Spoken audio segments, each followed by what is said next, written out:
Good afternoon. I want to thank everybody who joins us here in Ukraine Media Center Ukrinform. My name is Olga Atamanova. It's been 10 years of the war, and today is day 425 of the full-scale invasion of our homeland by Russian aggressor. And now I'm telling you a brief schedule of events for today. At 2 o'clock, we will be talking about Dnipropetrovsk region and situation over there. Joining us online will be Mykola Lukashuk, head of Dnipropetrovsk Regional Council, and at 1:30 p.m. we will be talking about Kherson region and the situation in the city. Joining us online will be Alexander Proskudin, the military governor of Kherson city, and joining us right now is Artem Lysohor, the military governor of Luhansk region. Good afternoon, Mr. Artem. Good afternoon. Mr. Artem, let's talk about the situation in Luhansk region today. What do we know? What's the situation over there? Well, regardless of the fact that the last day was quite calm, still there are many villages in Kolomychensk and Krasnoyarsk Gromada communities which suffer from the constant shellings. The enemy keeps constantly shelling the positions of our military and the civil infrastructure, and the fire is mostly concentrated on Belogorivka and Dibrova and Nevska. The enemy understands that there is about 100 people still residing in the Nevska village, and the enemy keeps shelling it, keeps targeting it. Just a couple of days ago our guys were dropping in there and they ended up under shelling while delivering the humanitarian aid to the village of Nevska. For the time being, we mostly talk about Bakhmut, where the active battles are still going on. The tactics of the enemy has changed a little bit. There are constant land attacks by the infantry and material, but we continue supplying all of our villages with all the necessities thanks to the armed forces who deter the enemy in that part of the region. Mr. Artem, what's the situation with the critical infrastructure in the region? Do all the people have their basic needs covered? Yes, we organize the supply of bread and water and other meals. As to the critical infrastructure, the enemy keeps targeting the critical infrastructure on a daily basis. They target the residential areas. They continue shelling the residential houses and critical infrastructure as well. Mr. Artem, what's the situation in the occupied territories? What information are we getting from there? Well, the situation over there is without changes. The Russian world is used to telling the people that everything is okay and we do everything we can for you here. It's the same situation in the occupied territories. All the newly annexed territories, so to say, those that are behind the forward edge of the battle area, they live for a year without water and power supply. For example, in Lysychansk there is no electric supply at all. The situation is very, very bad, real bad there. The General Staff recently made a report about a skirmish between Wagner troops and Russian military. Do we know anything about that incident? Well, you know, I'm not surprised by that situation at all. What's going on their part is not my responsibility. I'm hearing something about their skirmishes and some repairs. They continue destroying their material by themselves, so I'm not surprised by that situation like that happened. I think they were not able to share their loot in the occupied territory, something they were marauding. Well, talking about our people who try to evacuate from that situation, are there any evacuation routes established? Well, evacuation is either very complicated or almost impossible. Specifically in terms of male population, the so-called police and the so-called security service. They control everything over there. People try addressing the occupational administrations with many issues, and in case if those are the men addressing the administration for some help, they are being immediately mobilized.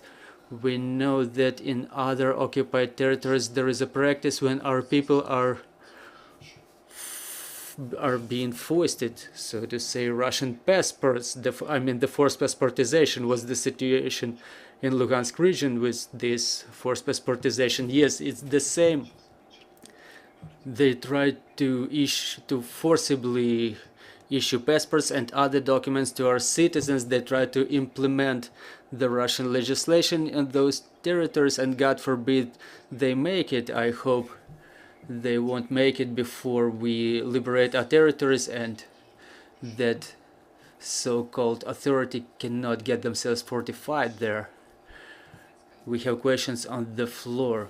Irina Mamchur, Ukrinform, there were reports that the Luhansk Military Administration created a network of humanitarian hubs for the internally displaced persons in Luhansk region. If I'm not mistaken, 15 such hubs were reported. Please tell us, how are they operating? Do you plan to make any amendments to the procedure of their operation? What are the issues people try to address at those hubs?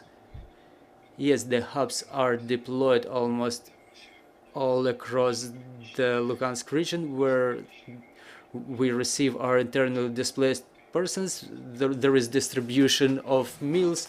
There are some legal consultations going on. We will amend the procedure and we will improve the operation of the existing network. We want to make some alterations and to spread some measures that are being provided by administrative centers, so it will not only be a regular hub where people can get their meals, but there will be administrative support as well. I mean, passportization and other documents, other aspects of administrative support. As soon as we are ready to launch this program, we will announce it during another broadcast, what will be available for our citizens, for the denizens of Luhansk region in those humanitarian hubs.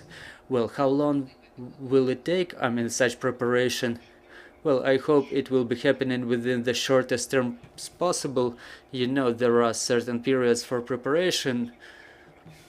We still need some time to deploy the new programs in full. Thank you. A retrospective question, if you allow. We have information that the full-scale invasion for you started not back on 24th of February, and a couple of days before that you were in Shasta. So can you tell us what was the sentiment in Shasta, for example, among the policemen? Well, I was a deputy commander of the operation of joint forces, and within the first days they were already targeting, enemy projectiles incoming in kindergarten, schools, and other components of critical infrastructure. And together with the brigades of National Guard, we were meeting the enemy on the 24th of February back there. The sentiment in the troops is to deter the enemy and to keep our positions. But there was no time to panic, and we had to engage with the enemy and start evacuating people right away. Many people were leaving using their vehicles, and we had to create some safe corridors and secure corridors so people evacuate in a safe manner. The offensive of the enemy was quite intense, but we were flexible, and the only problem is that we were not able to keep the city, but we met the enemy in a very dignified manner. The police forces were coordinating with the National Guard and the armed forces of Ukraine. We had all the steps already worked out. We had all the plan where we block the enemy, where we meet them, and mostly, in the most part, it happened just according to the plan. Mr. Artem, we cannot help but asking, you just took the office recently, so what is the priority for you? Our priorities are quite simple. They are, regardless, I think the priorities are the same for every citizen, regardless of the office. Just like everybody, we work together for our victory. We do everything we can to support our armed forces. And another task is to work with the internally displaced citizens within the Luhansk region. And the main thing is creation of the strict algorithm of actions of the military administration. So right upon the liberation of the territories, we enter there and we fulfill all the functions vested in the military administrations. I mean, the recovery, the cooperation with the volunteers, the work with the population that we will be bringing back under our control. So we have to prepare our military administrations for the entrance of our armed forces. So as soon as the territory is liberated, the authority should be deployed there with all the basic services being provided to the population. Obviously, it will be difficult and maybe not quite necessary to deploy all the services in full, but I mean, the utility services, the medical services should be implemented right away. There should be a head of the administration appointed and undertaking all the basic functions to be fulfilled. Thank you for this broadcast. Thank you for finding time to join us. I'm reminding you, joining us was Artem Lysohor, the military governor of Luhansk region, and our next briefing is at 1:30, so bear with us, work together for our victory, and glory to Ukraine.